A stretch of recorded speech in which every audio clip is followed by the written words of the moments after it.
Hello everyone. Oh, that is loud. Okay. Hi. There's loads of cables down here. I don't want to turn anything off with my feet. Welcome everybody. Thank you so much for coming, especially in this abysmal weather. So well done for braving the rain. My name's Jess Page. I'm the Director of Housing at Women's Pioneer Housing. I'll be chairing the event tonight. You won't be hearing very much from me. You'll be hearing from our brilliant speakers here today. So the format is we're going to have short presentations one by one from our speakers, about 5 minutes long each. And then we're going to enter a Q&A. So you'll get a chance to sort of grill everybody and talk about all of the International Women's Day issues, particularly our topic today, which is all talk and not enough action. Are we progressing gender equality? After that, there will be some refreshments back in the room that we were in, so we can all hang on for that. I'm going to hand straight over to the speakers, if that's all right. So, Geeta, you're up first. Yeah.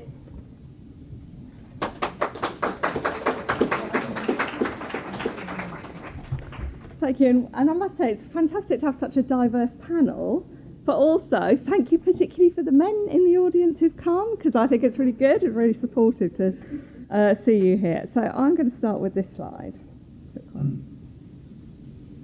Damn. And forward. Next one.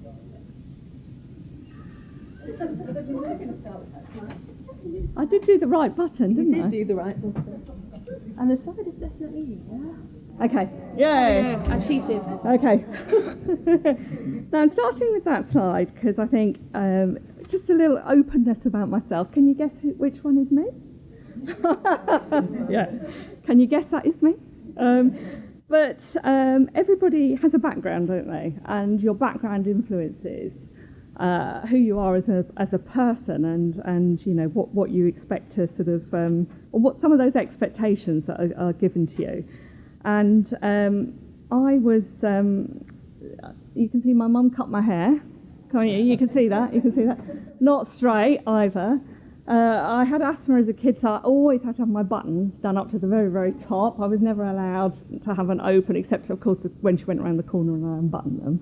And even though my sister there is not a twin, we were dressed in the same clothes. I don't know if anybody else had that kind of experience anyway, or whatever. So the expectation, I had a very loving background, but a very traditional Indian upbringing with an expectation that my future was to be married and have children and to be a good housewife. That was the expectation. Which, of course, I did all those things, but I did other things too. I think in terms of the title that we've got, that all talk and no action, that industries are in different places, and we need to think about which, in terms of those different industries, so we're in a law firm here, they're going to be in a different situation to where we are. If you look at the BBC, when they sort of talked about gender pay gap, there was a huge opening up of an organisation you might have think has been more progressive, of actual issues that were arising and sexism that was there in the workplace. And so when I think of housing, and the statistics, there was some statistics that went out around what's happening in housing.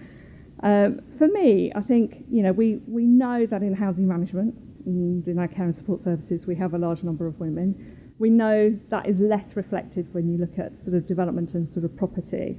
So we have different businesses within housing, and I think the thing that we have to really work on is that when there are issues, and as the cycles go up and down, and risk becomes something which is more important to us, so sales risk or development risk, or if the economy is tightening up, there's a shift and a mood back to having people in charge who are more on top of risk around some of the money areas. And I think the only way we are really going to be able to shift as organisations is to accept that actually those skills that people have within the bits of the business where there are more women are as important as the skills that exist in the other bits of the business where there are more men. And I think that's something, if we think of our industry, that we need to challenge, and we need to keep on top of, and we need to think about.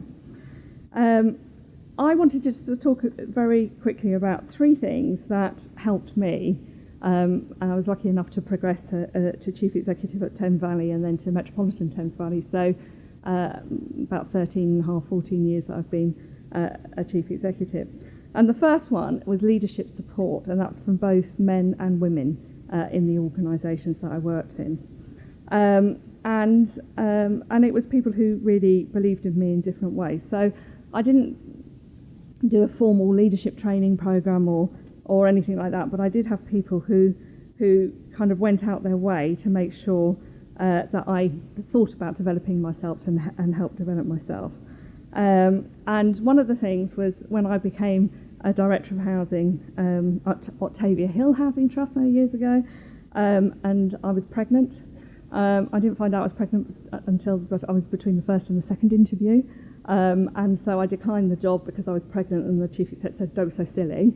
And it was that commitment to really taking me on whilst I was pregnant that made me completely so proud of the organisation, that it gave me that sort of opportunity. And, that was a really special moment for me. From, other leaders who told me to go and be a Chief Exec, and I thought, no way could I ever do that. And they kind of pushed me and said, just, give it a go, try it. And I applied. I didn't get the first one I went for, I got the second one, but I had no idea I could even get to the last two until somebody that sort of pushed me and told me to do it. And also when I was very young, I was a vice chair of a housing organisation. The chair left and they just put me into the chair position. I was about 26. The regulator was on our back. I had no idea what I was doing, but I was supported by the other board members to sort of take a chance. Secondly is shining a spotlight. I think being given opportunities to speak at events, to lead projects. I was sort of in housing management, and I was given a project to do new business opportunities, to do the financing that goes with that, to run it, to present it, to lead it.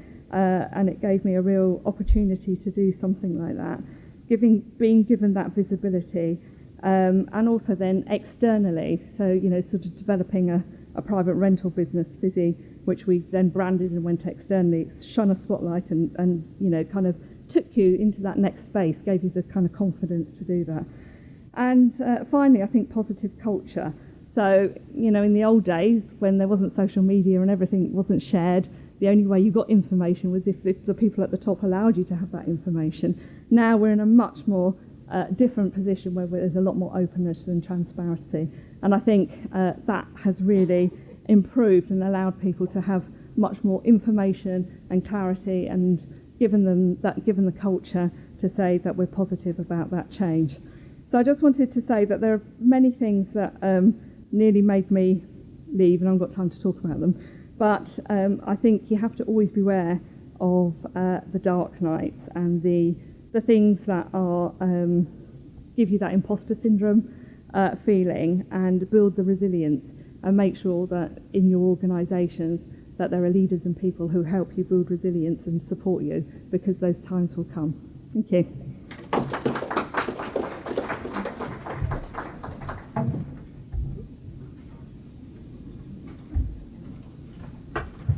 Okay, hi, I'm Jeremy. I'm the sponsor for NHG's Beehive, which is our women's network. And I'm going to say a little bit about that in a minute and why I'm here talking to you. But first to say, I've not got a photograph of me, but I did have the same hairstyle as you, Geeta, in the 70s. My mum cut my hair too. So the subject today is on the previous slide, is all talk and not enough action. So here's the thing. I think actually not talking is the problem. And I think that's because if you don't talk, it leads to assumptions, and assumptions lead to token gestures. And that's one of the things that's really hampered this sort of agenda in the past. And I'm going to use an international experience I've recently had in Mumbai to illustrate the point. And this is this. Anyone been to Mumbai? Oh, some people went with me actually. It's a fantastic city. In one word, I call it crazy. It's the craziest place I've ever been, and it is great. for women in India and in Mumbai, not a great deal. Outside of the family, women don't have assets and they don't have independence. And when we got there to the airport at 1 o'clock on a Saturday night, it hit home for us. We got to the airport taxi rank, and they said, "Oh, it's half an hour. We'll wait half an hour. But if you want a woman taxi driver, you can have one straight away." And we said, "Well, of course, no problem. A woman taxi driver, no problem." So we got in and got the cab, and we started talking to the woman. And why? What's this about? She said, "Well, it is difficult." She said, "I wanted to be independent. I wanted to earn my own money, and it's a tough gig." And she said she did it because she wanted to be independent, but she accepted it, and that was really strange. We said to her, "So did your husband do the cooking and cleaning?" And she said, "Don't be stupid," and laughed. But it was quite a moving thing for us. We saw some great projects. This is one of them. I'm going to point, so if I walk away from the microphone and you can't hear me talk, chat. Sorry, right down there in the bottom in the pink sari, if people can see her, is a woman called Rajashri Nagani. She is a woman who has done all of this. It's a 1,000-home development in a place called Pune, which is 4 hours drive from Mumbai. This started from a story that she heard, a heartbreaking story, where she had met somebody, a woman who'd been destroyed because she decided to move out of the family. No assets, no life, no support. And it's a familiar story, and it really made Rajashri think and start talking to people, honest conversations about the honest conversations she'd had. And out of that, in 2010, she eventually got support from the government. In 2013, she bought some government subsidised land. And this is her development, for women, by women. And it's got these homes which are completed. These homes, those are from around women will say, these are the best homes we saw designed by women, actually better than anything else we saw. And this is the school that's going to be built with it. And it showed us that the power of somebody who talked and then relayed that talk in an honest, candid way can achieve something so fantastic that's resonating for India and also us. And that's a stark difference to the taxi driver we met. So bringing that closer to home, what is Beehive? What do we do? Well, so it's a group. It's run by Rosalind and was set up by Rosalind and Angela, who's at the back. So thank you for them. And I sponsor it. And I sponsor it as an exec director of Notting Hill Genesis. And what that means is that we spend time together, and I listen and I engage and I champion. And what I do with that is the listening bit is about hearing the kind of stories, I mean, not as bad as this, but you're listening to individual stories. We don't have a structured work plan with some tick box things. We do listen to what's happening, the experience that women have in our organisation. And then I, with the team, engage it into the work setting. So there are things that we do. So we talk about menopause. It's not a thing, it's an experience that people have. But we spend time looking at it from the context of if somebody's going through that experience, what can work do to help make that something that's not a problem for people experiencing it. And then I champion it at our exec group level. And I give a different voice to it because I'm a man, not a woman. And in all of our ED and I work, we have a sponsor who gives a different perspective to the group that's discussing it. And we think with all of those things, we're starting to make a difference. And we've recently gone through our terms and conditions change as part of the merger. And the voice of Beehive plus the other groups we've got were very strong in that because we were able to relate those things back to the things that we were hearing in the network. So we think it works. I was talking to Rosalind about this as I kind of thought about what I was going to say today. We believe we've got something that works because we've got some diverse voices in the group. I bring a different perspective. It's linked to exec group. It's about people's experience, not about a tick box of things that matter. So we talk. And because we talk, we're making a difference. We're not there yet. We've got a lot to do. But I think it works in the terms and conditions. And Rosalind may talk to people in the coffee of the refreshments afterwards to confirm this. But I think it is starting to make a difference for our organisation. So I think talking is important because if you don't talk, you can't act. You've of course got to act. So talk, act, and it will be more powerful to change. Thanks. There you go. Hi, I'm Helen Evans. I'm the Chief Executive at Network Homes and currently the Chair of the G15. When I was asked to talk to this topic, when I first looked at it, I genuinely wasn't sure what I was going to say. Is it all talk and no action? And I started to reflect on my life in the way that Geeta has done, and then I started to think about my mother.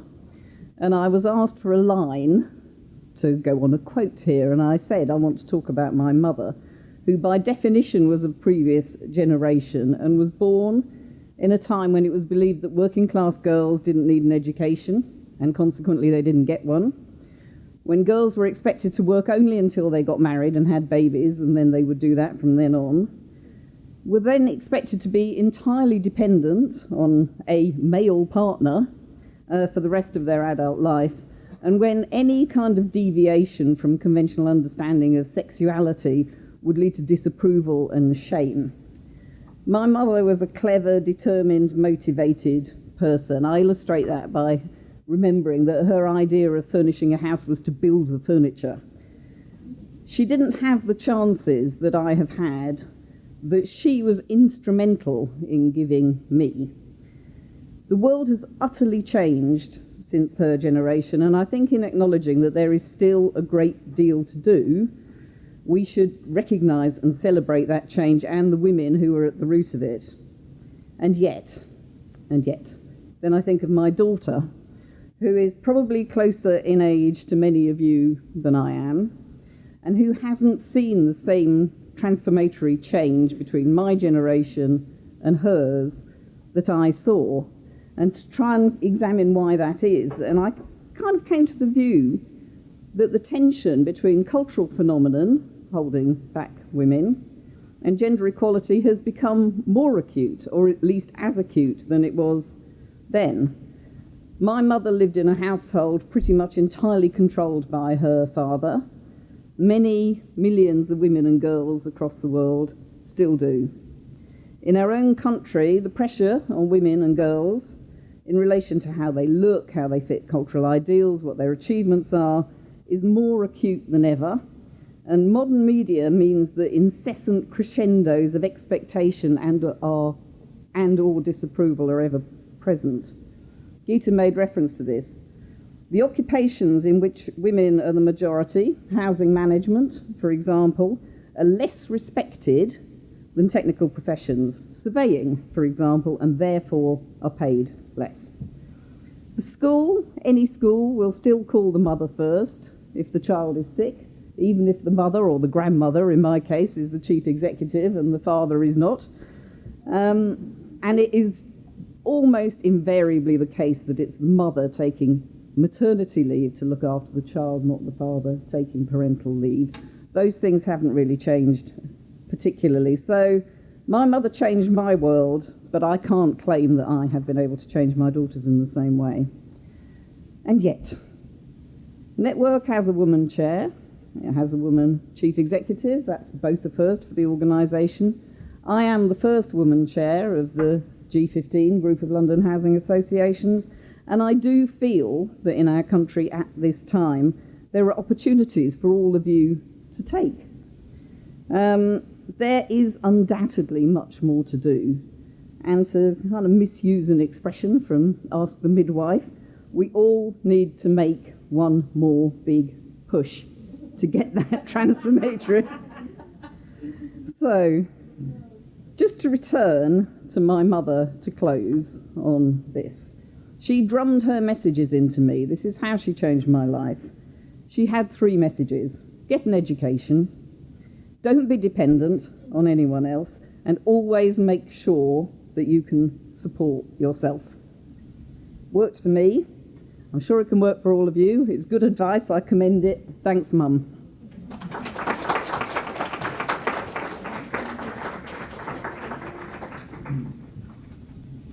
Hi everyone, my name's Jo Perez and I'm here today representing House Proud, which is the housing sector LGBT network. I'm one of the committee members and I will be talking from an LGBT perspective today. So the topic we were given to discuss was all work and not enough action. Are we progressing gender equality? So it's no surprise that I'm going to talk to you from an LGBT perspective. There was recognition that there are some issues around pay, as per research that was actually published in July 2019, so that was less than a year ago. What this revealed to us was that LGBT professionals in the UK face a sizable pay gap when in comparison to their heterosexual counterparts. According to this new survey, experts pointed out that there is an ongoing lack of inclusion in the workplace. That might come as a surprise to many of us because we'd like to think that a lot of organizations are forward-thinking, but these are real-life experiences from an LGBT perspective.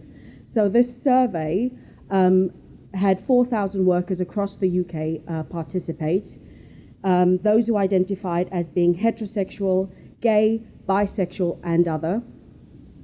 And it revealed that LGBT workers earned 16% less than their heterosexual colleagues in the workplace.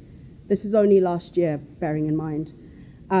That's equivalent to £6,703 annually before tax.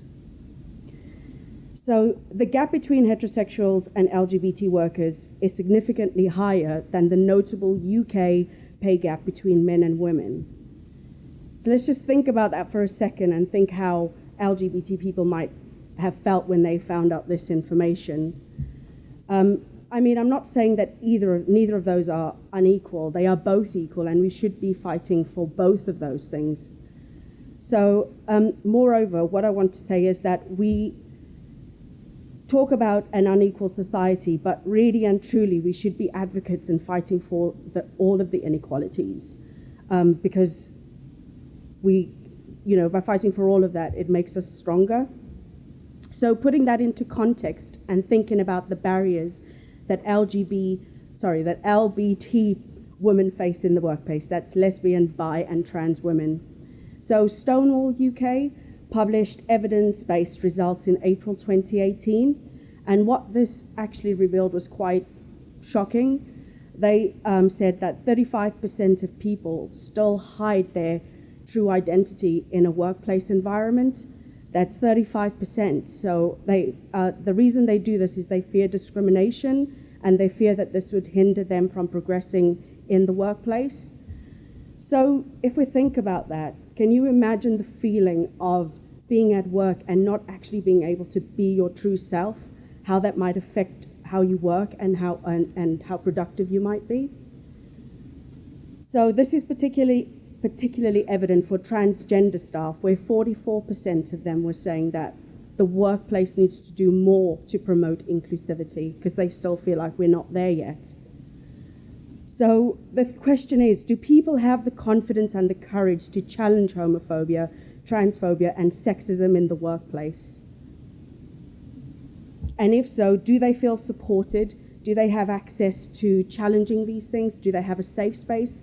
Do they feel like they can talk to their managers and colleagues about these and be able to challenge these situations? So these are very similar stories that we hear in House Proud as committee members. So I need to reiterate and reinforce that within housing, we're not immune to these sorts of discrimination. It still exists. So the doom and gloom out the way, let's get to the positive bits. So what does good look like, and how can we move this forward in a positive way? So from my perspective and from House Proud's perspective, we would say encourage your organizations to register and benchmark themselves with charities like Stonewall, the Stonewall Diversity Program, and that helps people keep in check on where they need to get to. Encourage your staff to be an active member of a network, whether it be LGBT, gender equality, or joining things like House Proud. So work collaboratively with colleagues and other networks, because intersectionality is the way forward. And it is important that everybody is part of the solution, because together we're stronger. So don't bury your head in the sand. Deal with these issues as and when they arise, tackle them. Learn from other organizations what makes good practice.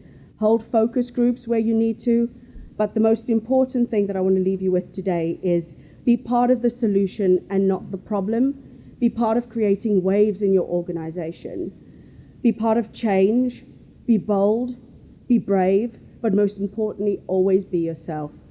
And in the words of Maya Angelou, still I rise, but together we can all rise. Thank you very much.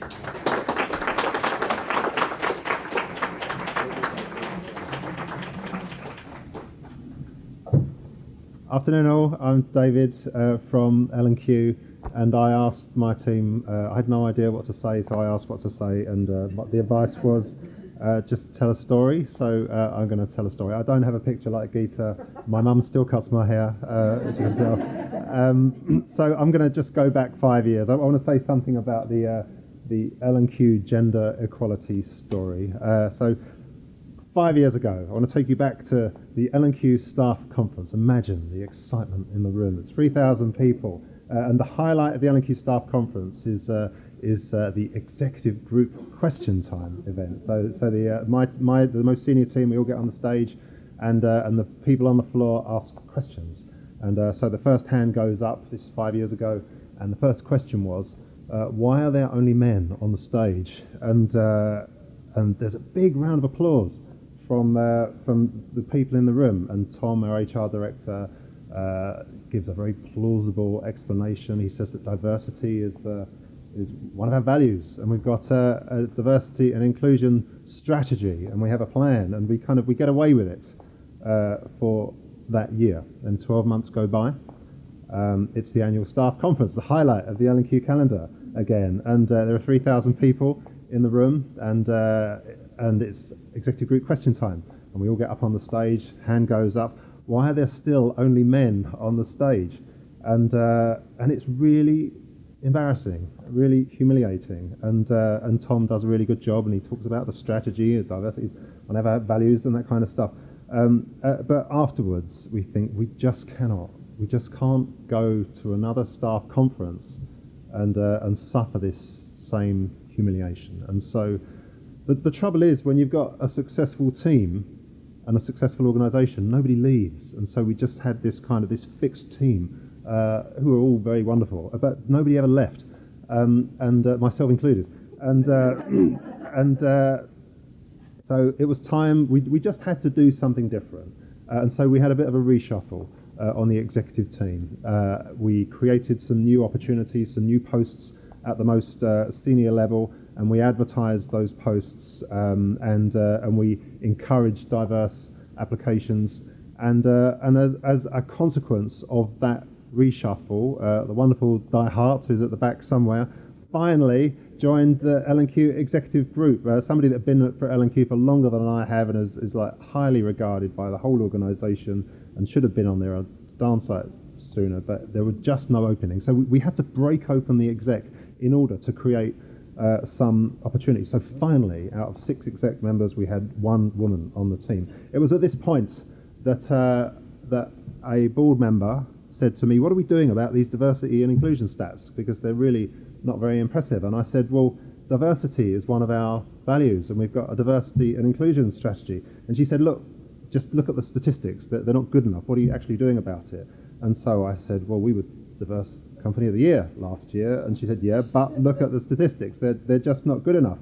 And so I said, "But they're no worse than anybody else's." And to her credit, this board member would not let go. And so it finally the penny dropped that it took us 50 years to get Di on the exec group. And at that pace, it was going to take another 50 years before we had another woman on the exec. So it was time. It was time to do something different, to challenge ourselves. And so we recruited Jan Gale, who's in the audience somewhere as well. Jan is our head of diversity and inclusion, and we deliberately didn't make it a function of HR. We put that function, that role into our strategy team. We wanted diversity and inclusion to be a strategic lever, the means by which we achieved the ambitions and the goals of the organisation. And since then, Jan has worked with Naomi, the chair of our gender diversity network, and with Joe and Gary and Bev, who are the joint chairs of our LGBT network, and Elaine, who I don't think's here, who is the chair of our cultural diversity network. And I have asked them not to seek permission, but to assume authority. And between them, they have really made change happen. So very recently, Jerome, our development and sales director, left. And at this point, as a result of the recommendation of Jan and our gender diversity network, we adopted, Jan's going to hate me saying this, but the Rooney Plus rule. That's lazy apparently, but we basically said all shortlists must include one BAME and one woman. And so we went out to advertise for a development and sales director, and the headhunters that we use says, look, this is a development job, and you do know that only men do development, and so what you're asking us to do is really difficult. And we said, yeah, and that's why we're employing you. We want you to do this really difficult job. And it forced us to think differently. And so this is the most senior role in our organisation, and we were for development and sales. And rather than looking for somebody that understood construction and sales and marketing and planning, we looked for somebody that understood people and place and strategy and politics and relationships. And as a result, we got Fiona Fletcher-Smith, who is utterly brilliant. And so now we have 2 out of 6 women on the executive team. And I have to say, from a personal perspective, we've been through the most challenging times over the last year to 18 months, and having that diversity of thinking, that diversity of opinion, that the challenge around the table just makes such a difference. The quality of discussion, the quality of decision is so much better. And fast forward from 2017 to now, we've reduced the gender pay gap from 9.8% to 1.34%. Last year, 60% of all internal promotions went to women, and people at L&Q say that diversity and inclusion is our greatest strength. Now, I don't pretend that we haven't got a lot further to go, but it feels like we've got some brilliant people who are working together, who are taking authority, who are challenging me, and that challenge empowers me to challenge my board and my exec so we can make lasting change. That's all from me. Thank you.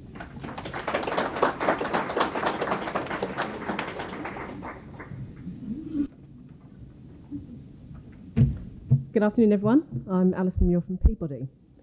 Brendan Sarsfield, who's Chief Executive at Peabody, is an advocate of equality, and he decided to put that in practice today by having me come along and present. So the topic, all talk and not enough action. I thought about that, and I thought even before you talk, you've got to have thoughts. And thoughts are the greatest vehicle to change, influence, and success. So it's important to think big. And the common denominator for us all is to be able to live up our truest, highest expression of ourselves as a human being, irrespective of your gender, sexual orientation, disability, or ethnicity. I wanted to try and inspire you today, because I think it's really important to do that. And I was told that this event was inspired by a Unify event that took place last October when we were tackling BAME issues. So we can all inspire each other. Someone who inspired me is my dad. I get quite emotional. He passed away 7 years ago, and he was a real feminist. And I say that because he was hardworking, authentic in his approach, and because of that, I have this self-efficacy to do what I want to do and what I feel I'm here to do. Someone else who inspires me is Maya Angelou, and we heard a quote earlier. And she was an activist. She passed away in 2014. She was one of the civil rights movement's most prominent woman, and devoted her life tirelessly to be the voice for women and black people. So what I wanted to do, because it's a woman's prerogative, I thought, why not just do something completely different? Lots of quotes I thought you might like. Am I doing this right? Shall I just do this one? No, gone back. Keep going. Forward. Okay. So, if you don't like something, change it. If you can't change it, change your attitude. Other quotes. You may not control all the events that happen to you, but you can decide not to be reduced by them. We delight in the beauty of the butterfly, but really admit the changes it has gone through to achieve that beauty. I've learned that whatever I decide, something with an open heart, I usually make the right decision. You can only become truly accomplished at something you love. We need much less than we think we need. If I'm not good to myself, how can I expect anyone else to be good to me? Without courage, we cannot practice any other virtue with consistency. We can't be kind, true, merciful, generous, or honest. I love this one. Hate has caused a lot of problems in the world, but has not solved one yet. I've learned, and this is definitely for me, I've learned that even when I have pains, I don't have to be one.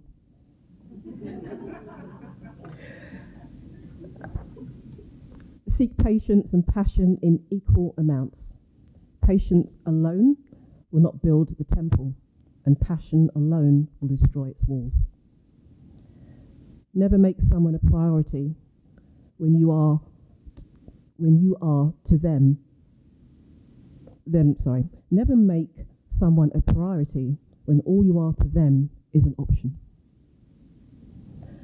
A wise woman wishes to be no one's enemy. A wise woman refuses to be anyone's victim. You can't use up creativity. The more you use, the more you have. Life is not measured by the number of breaths you take, but by the moments that take your breath away. If one is lucky, a solitary fantasy can totally transform 1 million realities. Success is liking yourself, liking what you do, and liking how you do it. If you can find it in your heart to care for someone else, you have succeeded. There's a world of difference between truth and facts. Facts can obscure the truth. There is no greater agony than bearing an untold story inside you. I've learned that I still have a lot to learn. And finally, if you're always trying to be normal, you will never know how amazing you can be.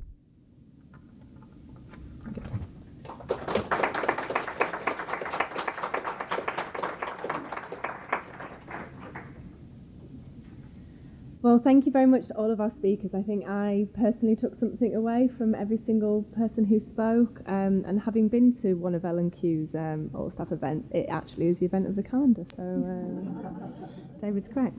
What we're going to do now is we're going to do some Q&As. Some of you may have submitted questions, but I encourage you to ask them. I'm going to get a microphone and come round, and then we'll just share the questions amongst the panel. Let me go get the microphone.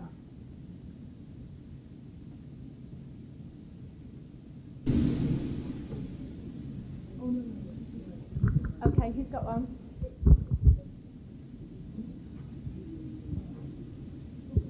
Okay, we'll start from one of the ones that are submitted. We've got a question here about what prevents women in senior positions putting down ladders to others. Geeta, you talked a lot about people who supported you. Do you want to talk about that one? What prevents women in senior positions? I have no idea. Because I think it must be fear. I just think that's the only thing it could be, is fear, and a need to feel special. And I think that's all it can be. But I don't know. I think you have a duty to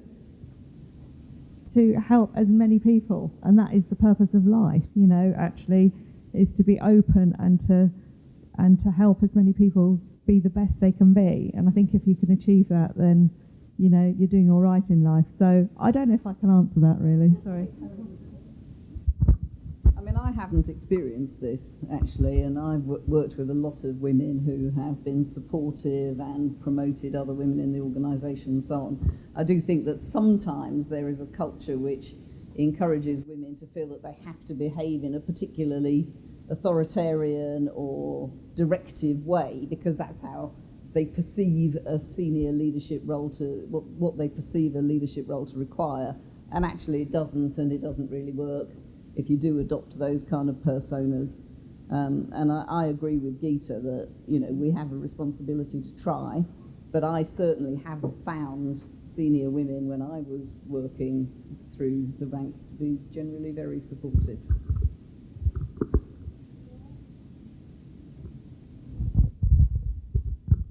Hi, my name is Yvonne. Ali and I are co-chairs of our gender network at Peabody. If you indulge me a little, my question's a bit long-winded, and it involves me reading out part of the invitation from today as well, which I did draft, yes. So in the context of today's topic, today in the UK, the gender pay gap for full-time workers is 8.9%, and since 2012, it's decreased by less than 1%. Of the largest 180 housing associations across the UK, less than a quarter of them have CEOs who are women. In the House of Commons, only a third of MPs are women. Of the 6 FTSE 100 companies, of the FTSE 100 companies, only 6 have female CEOs, and in the FTSE 250, there's only 5. And women occupy only 10% of the most senior roles in architecture. So I just wanted to set that landscape because I was interested in what David and Jeremy had to say around the importance of talk, which I am fervently interested in and support as well.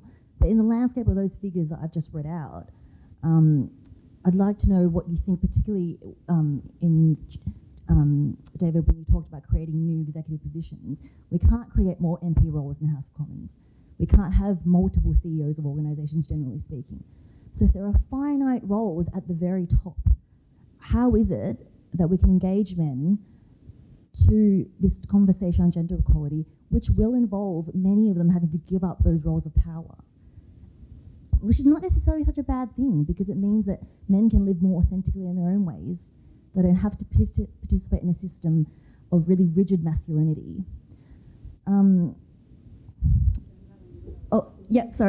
So my question is, do I have to wait until the very end of my career, I'm only just starting, until I see some of these figures really move forward? What else can we actually do in, potentially not a talk way, more of an action way? So it's to the two men.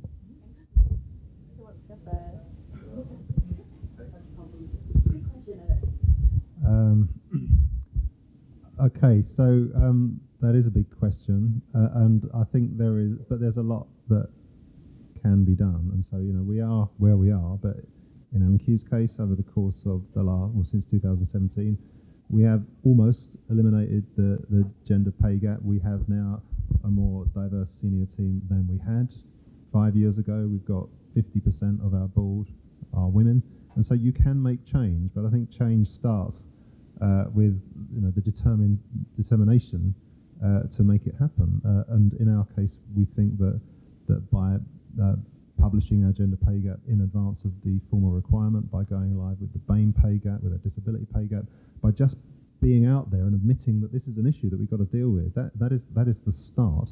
But I think there is more that we can do, and so for example, as I said earlier, we've adopted the Rooney Plus rule. We are all of our staff have to go through D&I training, including unconscious bias. We've got these 3 brilliant networks who challenge us, and it is my job to say yes to them. But I think there's one important thing that each of us has to do.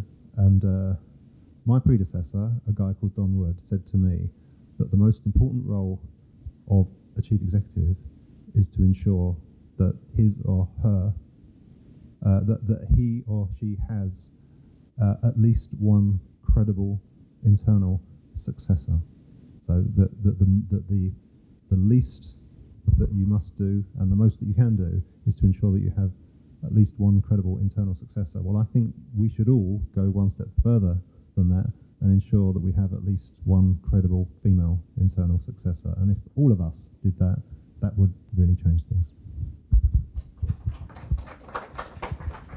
Okay, so I'm going to just say a couple of things. I absolutely agree with David's point, and we are really seriously looking at this at NHG. We have a male-dominated exec group. People who know us will know that. But we've spent the last few months going through quite a serious piece of work around succession planning to deal with this thing. People don't have to wait till someone leaves. So we're getting our people, particularly diverse group of people, ready. And in the last couple of months, we made some senior appointments to start that move going. So I think we're making some very proactive steps about arranging now, not just at chief exec level, but at other executive position levels, that we've got those people behind us. And there are people sitting on exec group, there are people sitting just below it, and there's an active programme around making sure that happens. So I think we will change, you'll see change in our organisation as a result of that programme. And I'd urge anybody who has that same issue to go through that similar process of really getting that balance right now, planning for what next year looks like, and getting people ready for that. On the gender pay gap, again, I agree. I mean, we will publish, it shows the same sorts of issues that we all know, but as I said in my talk, it gives us the ability to talk about it. We've heard a bit today around different roles have different role profiles and different pay awards because of the way the market is, but we're looking to address that now. We're also looking to address the balance of people working in some of the professional and technical areas of work, which has been challenging, but we've not addressed it properly in the past. So we now have the chance to start talking about the gender and BAME pay gap in a way that we haven't before. So endorsing that and getting the role profiles and reward packages for those looked at, and getting the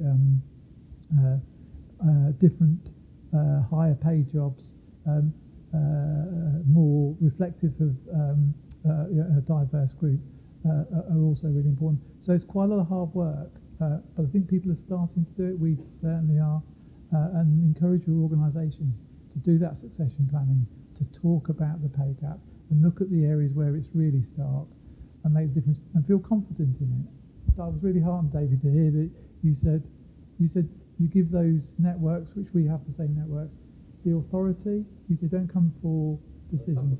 Don't come for permission, take the authority. We are hopefully moving to that space too. Thanks.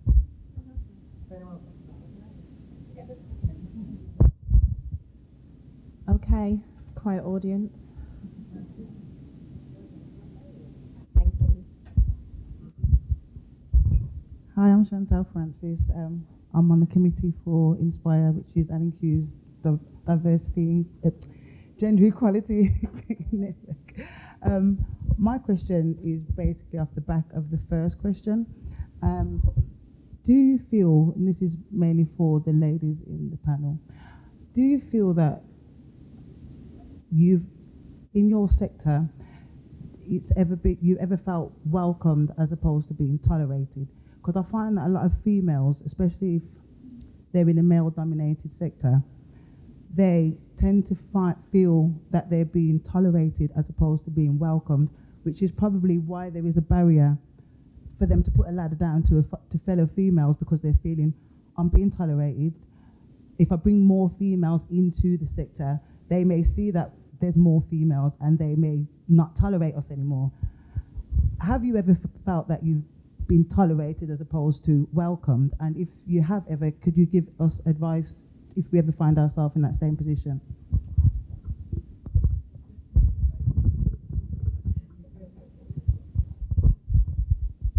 Throughout my career and to date, there have been times when I have felt that the attitudes displayed towards me as a woman are different than to some men at an equivalent level. And the example that I always use to illustrate this, and I know that other women have this experience because we often talk about it, is when you're sitting in a meeting, there's at a dinner or something, and you say something to the assembled great and the good, And everyone goes, yeah.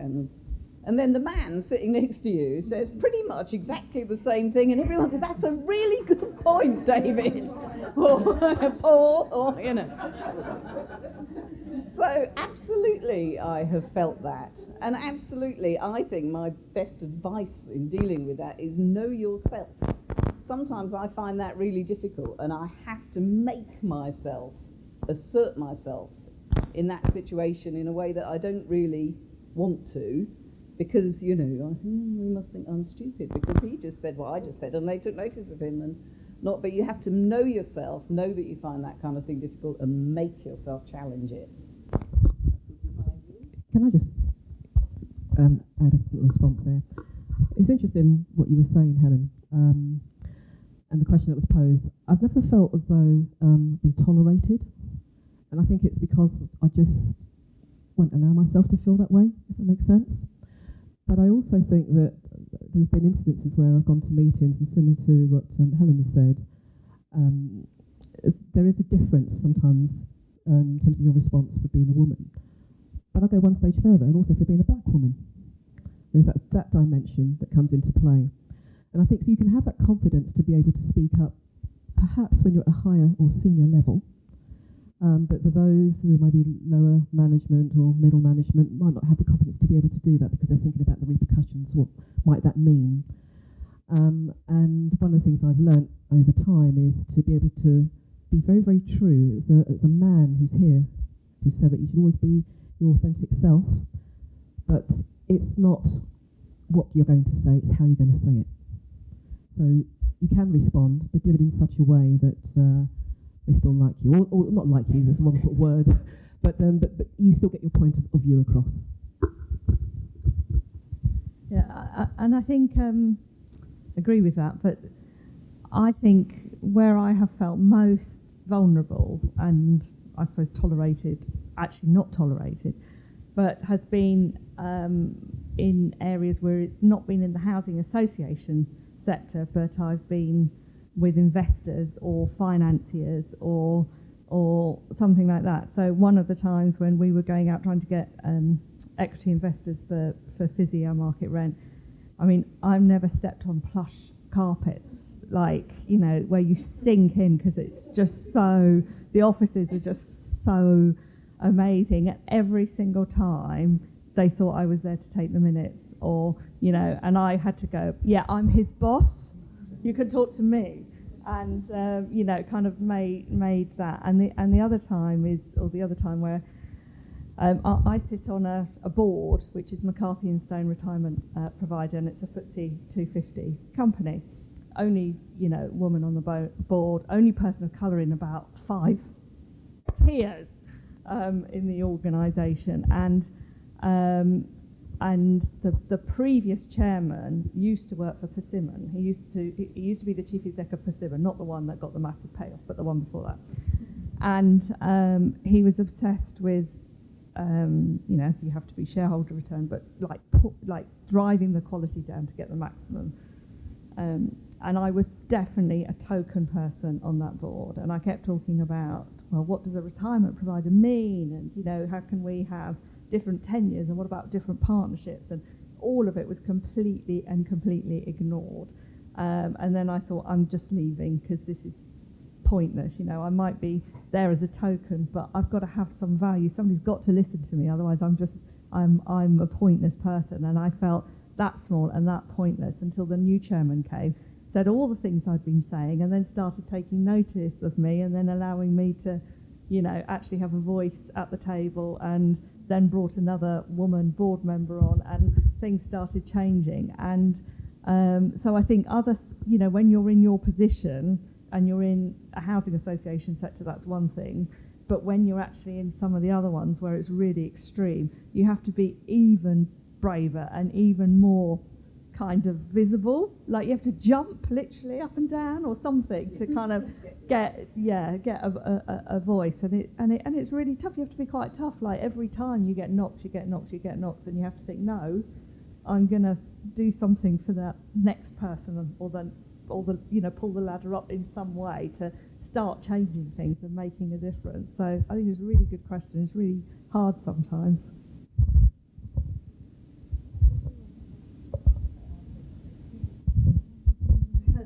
I'm not no CEO, but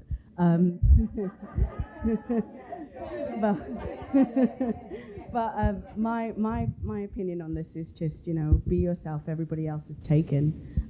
I think it's important to, when you walk into a room, is to own yourself, to know exactly what you believe in. And for me, I'd rather keep my values and believe in who I am than change myself and be ruthless, because I think we still live in a society where that is very evident. But as long as you can go to bed at night and sleep with a clear conscience, I think for me that's the most important thing. It's just not to sell your soul. I know I'm not allowed to say anything, but I do think sharing stories about when you get asked to make the cup of tea because people don't realise you're the interview candidate or something is helpful. You have a question? So, because we've got quite a few people from the G15 here, which has a massive platform with the housing sector, and I'm guessing there are not so many women necessarily on the G15. I think it's got better. Yes. We just wanted to ask, what is the G15, the 2 possibly or 3 that we have, what is the G15 going to do to help drive this forward in the unique position that the G15 have to influence the housing sector? I think there are 4 women chief executives in the G15, so out of 12, so we are a third. And I think I can tell you that how many years now have I been coming along? The character, the culture of it has absolutely changed from being extremely establishment, extremely male dominated, lots of people who'd been in the industry for, when I first went to the meetings, I just couldn't open my mouth. I just couldn't. I didn't know. It wasn't because of anything that anybody was doing to me. It was a self-limiting belief that I can't compete with these, big names in the industry.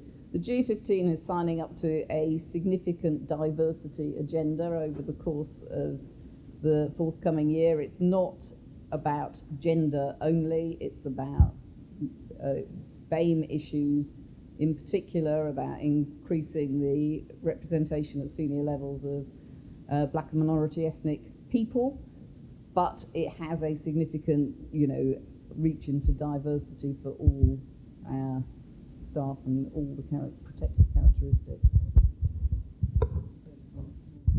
I think the other thing is with the boards.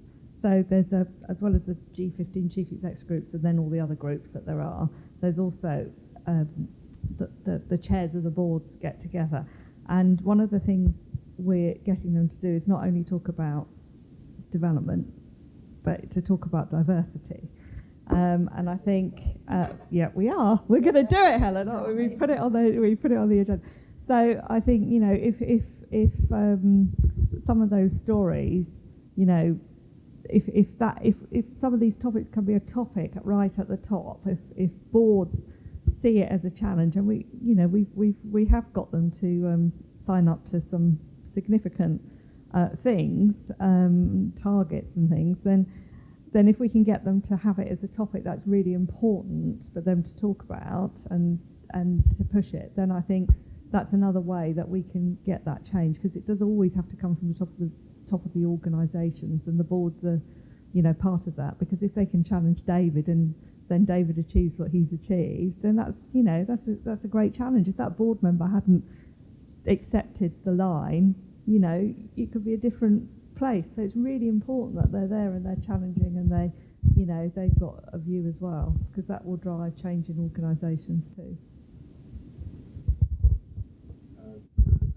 Just to add to that, it was a really crucial thing for me personally to have that challenge from the board, and to have that one person that just wouldn't let go. I remember, I was so frustrated at the time, because I thought we were doing so well, and to her great credit, she just wouldn't let go. But what about the statistics? She kept on bringing it back to, what about these statistics? And it did change things.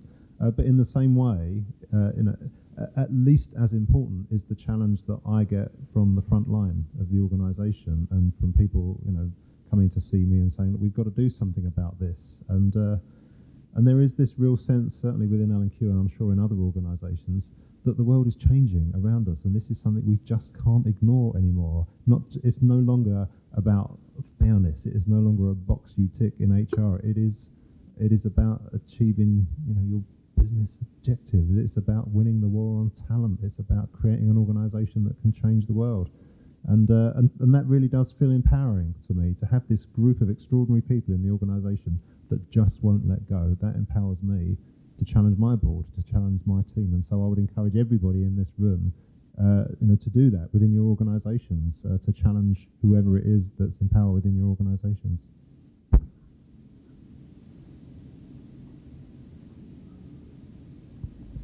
Hi, I'm Steve Burns with Peabody.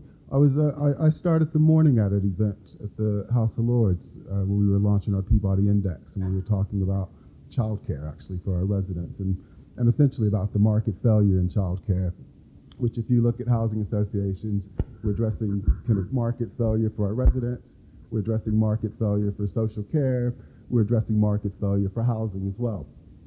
And most of the, and in a sense, you could look at equality in the same way in organizations, not just gender, but BAME, disability, LGBT, etc.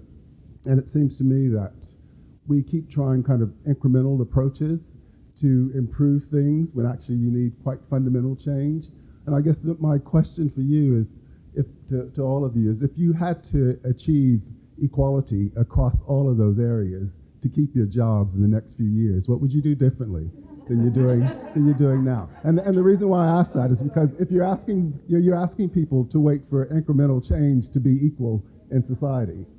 And so we don't, why should they wait for 50 more years? We don't want to wait. You want to go, David, and then I don't know why I agreed to go first, but I'll give it a go anyway. I think that we must all accept that more of the same. Last year plus inflation just isn't good enough anymore, that we must all attempt to achieve a step change, and that means that we have to challenge ourselves, we have to accept challenge from our boards, from our front line. We have to be open to change, we have to be open to doing things differently, and to steal from the very best, which is what we did when Jan Gale joined us. We stole from the civil service, and we stole all of the ideas from an organisation that actually is doing brilliantly when it comes to diversity and inclusion. So I think we've just got to open ourselves up. We've set ourselves targets, and we've published those targets, and so we want 50% of senior positions to be women. We want 33% of senior positions, including board, to be BAME, and we think we've just got to be bold. We've got to set ourselves targets, we've got to publish those targets, and not be afraid to fail. I'd rather set ambitious targets and fail than set no targets at all, to be timid and achieve nothing. And I think, G15 is kind of moving in that direction as well, and getting 15 or however many it is now, 12 organisations who are all in different places and all have different priorities, getting a group of strong, independent organisations to work together is something of a challenge, and a huge credit to Helen for getting us to do that. But I think we are at that point now where we must achieve step change, because I think we are all getting impatient. My L&Q people are getting impatient, and I will fail this organisation and this sector unless we do something differently. It's such a big topic. It's got to be set with targets, and I think we are seeing a change now. That's a real change in some of the discussions today. Point to that. It's really important, though, that it's properly thought through with everybody involved in the organisation, because some of the things, the question about being tolerated, you start to create quotas, or you'd start to put numbers in that are around making change immediately and don't think about the consequences around that. People start to fail, and it starts to be a problem, and you're not changing the way people are in a group and the behaviours that happen in that group. So time to talk, to understand that from a group perspective, so that you're really creating an environment that's able to allow people to succeed whatever their background, wherever they're from. This has been a problem for so long. We're at the cusp, I think, of dealing with it, but time taken to talk and make it happen in a way that everybody embraces it, and you don't end up with a number of people, because you've set a target, that ends up with people not properly embraced by a group or not properly integrated into the way things are, and it could fail. So I think let's go quicker, but let's go in a way that makes it sustainable.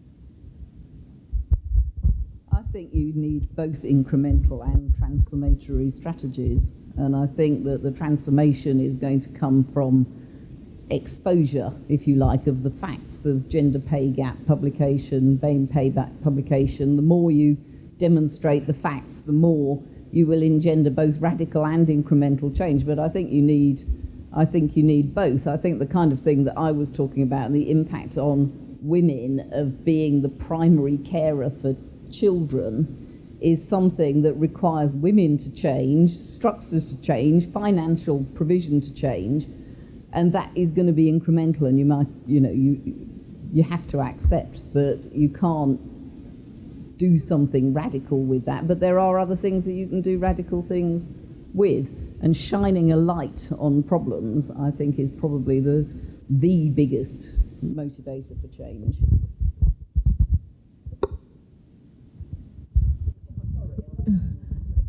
Okay, while you pass the mic, I think it's a fantastic question, first of all.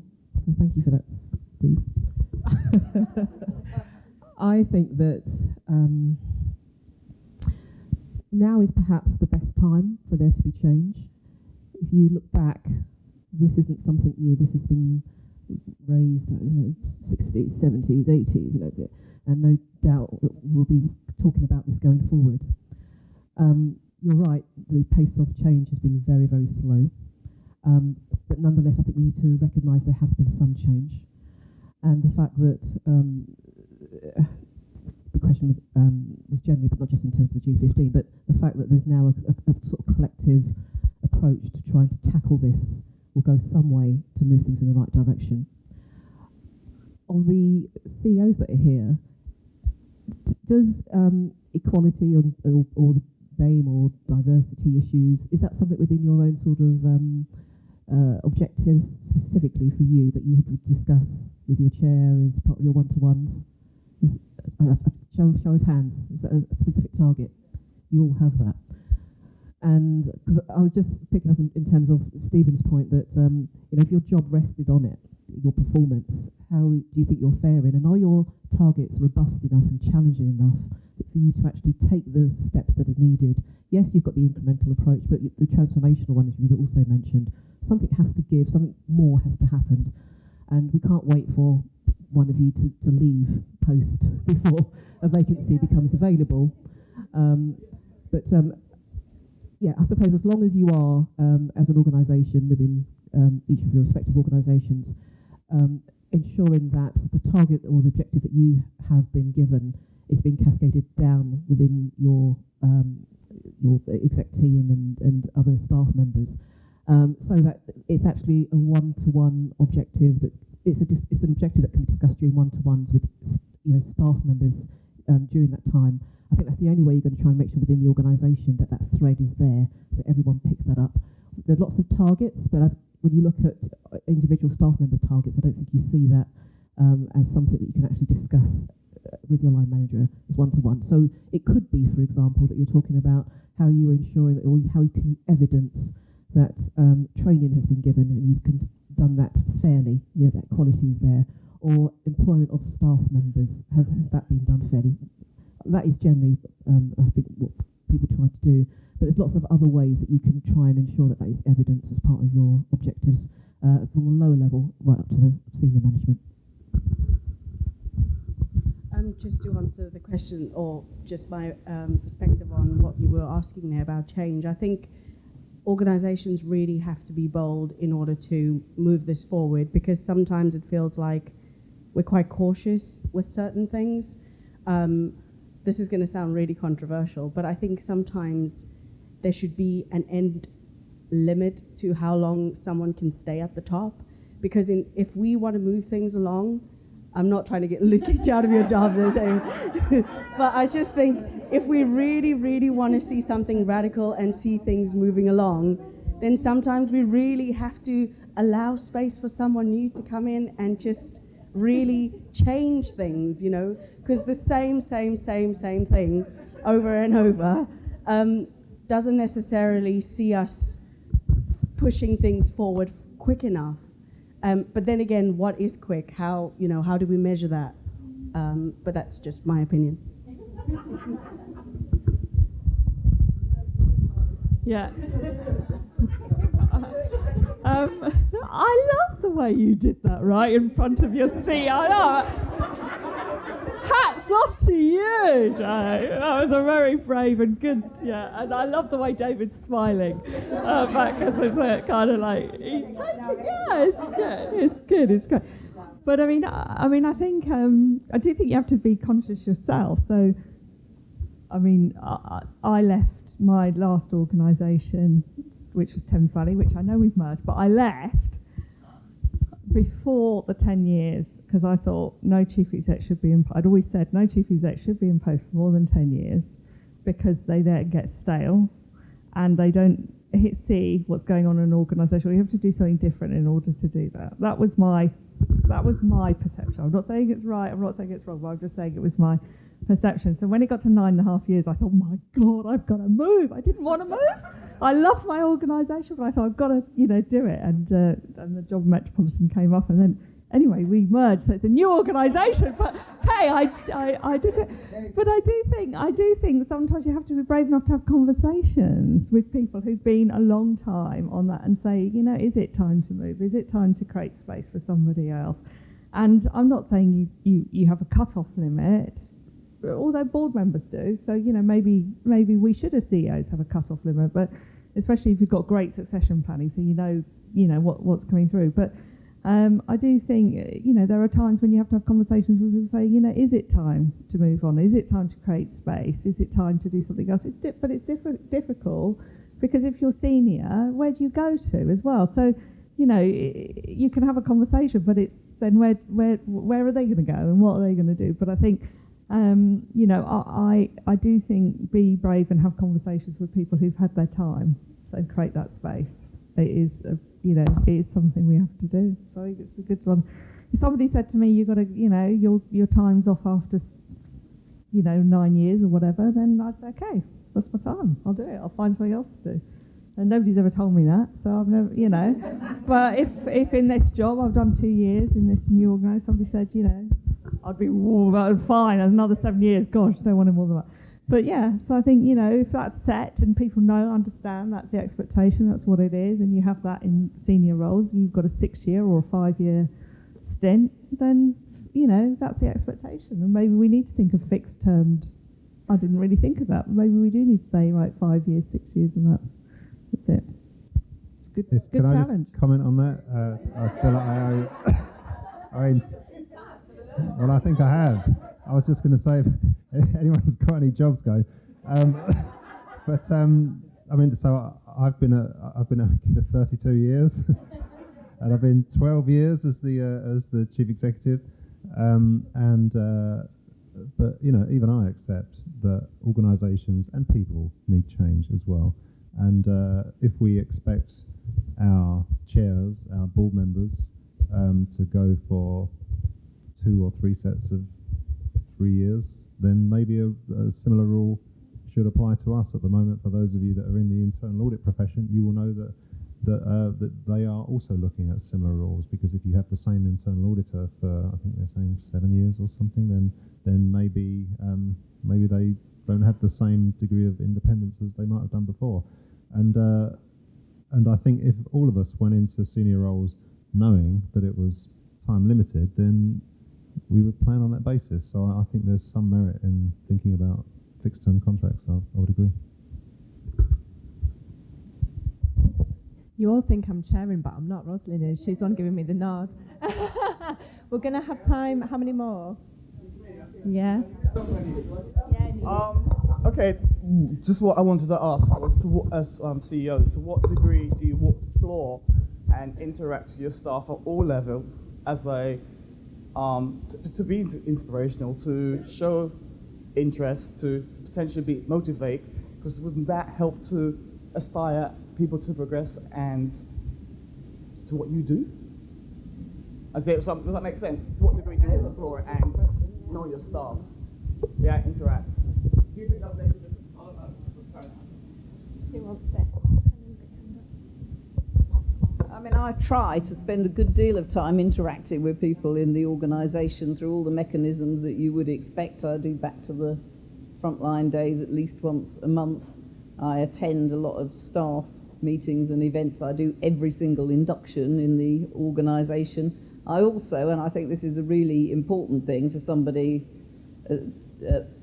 my level, where possible. I mean, L&Q is a much bigger organisation than Network. It might not be possible, but I read every complaint that comes directly into my inbox.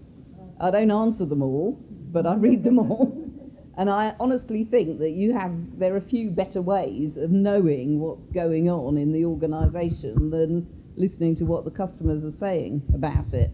Now, it gets a bit unbalanced because very few people write to me to say what a good job we're doing, regrettably.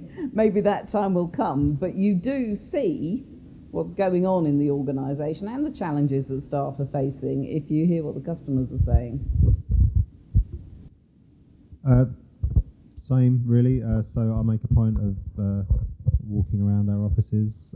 We got the office where I am has got 5 floors, and I'll just go around and say hello to people, and I'll make a point of not stopping at the desk of a person that's just like me. I want to make sure that I'm, engaging with the whole organisation, and that I understand how the whole organisation is feeling. Once a quarter, I go to each of our offices and have a conversation with them, and I think there's something really quite powerful about just having a conversation without an agenda. I do quarterly focus groups with absolutely no agenda. I just sit there and listen, and it's a bit awkward at the beginning because I'm not saying anything, and people think, what the hell is this about? But it takes a life of its own after a while. And on the first day back after Christmas, I'll go around each of our offices in one day just to say Happy New Year, and people think, why on earth does he do that? It is a bit weird, and you feel a bit stupid walking around saying good morning to everybody. And some people do think, why does he do that? But I think it's just such an important. I don't want to learn about the organisation by sitting in the boardroom and reading statistics. You don't get a sense of the organisation by doing that. You get a sense of an organisation by speaking to the person next to you in the lift, by speaking to the person as you go down the stairs, by walking about the organisation and asking questions. That's the way you really get a sense of how people are feeling.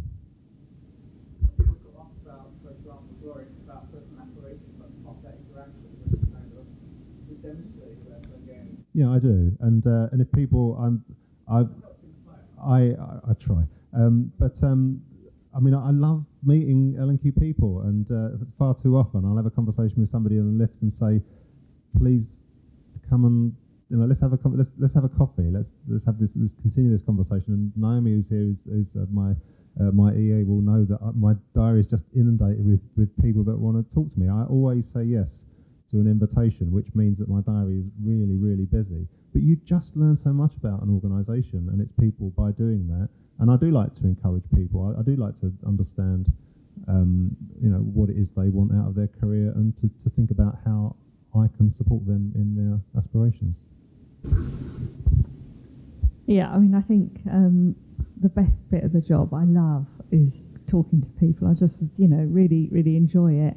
And sometimes I say, because we've got 1 floor totally open plan in our head office now, so it's the best thing because we had 5 floors, and actually getting and walking along its corridor is, one thing. But actually, when everybody's on 1 floor and you can just walk around, it's fantastic. And it's all open plan. And I sit in the middle of a floor, so anybody can walk past me, and it means you end up having loads and loads of conversations. But they're great. But I think I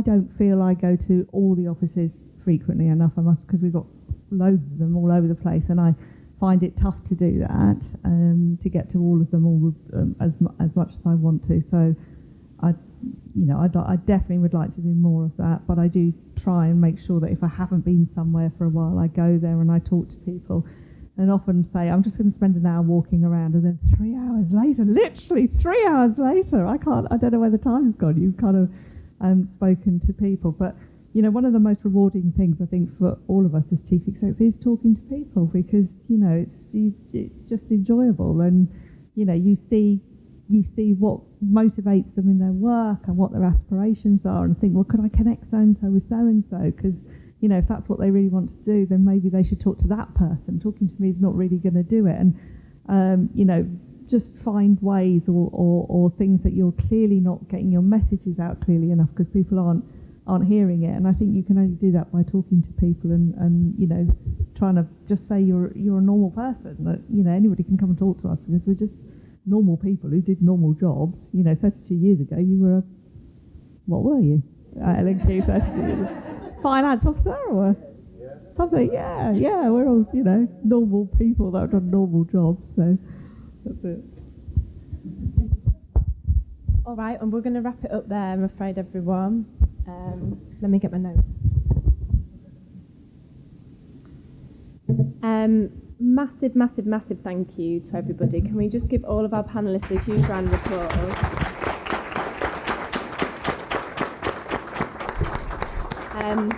I also just want to do a particular thank you to the organisers of the event. I myself have organised events in the past, I hate it.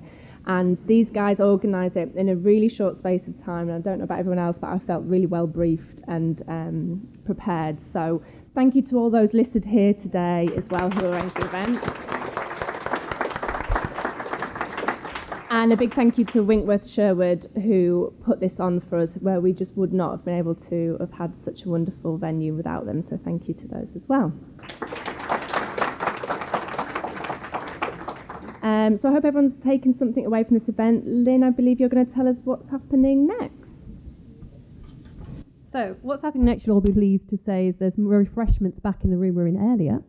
But what we wanted to just say is this was a starter, and we're hoping there was House Proud as a cross-sector LGBT network, there's Unify as a cross-sector BAME network, and the people that are listed on there and others want to set up a cross-sector women's or gender network, still to be determined, with a possible conference, which is why we asked you the question whether anybody was interested.